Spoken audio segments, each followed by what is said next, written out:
Liza Soberano may nakakaantig na mensahe para kay Enrique Hill.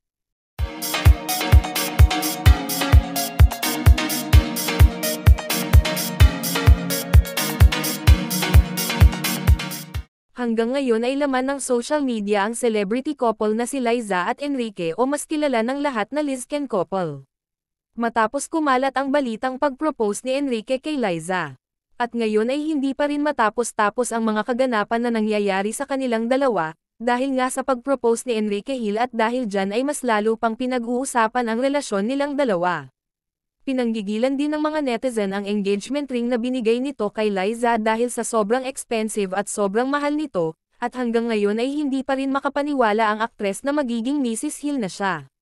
At ayon pa sa nakalap namin na impormasyon ay walang araw na hindi nag-update si Liza para mag-flex ng kanyang singsing.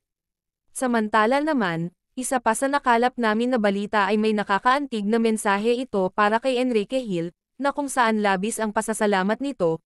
Ani pa niya, "Thank you so much my future husband, I promise magiging mabuting asawa ako sa'yo.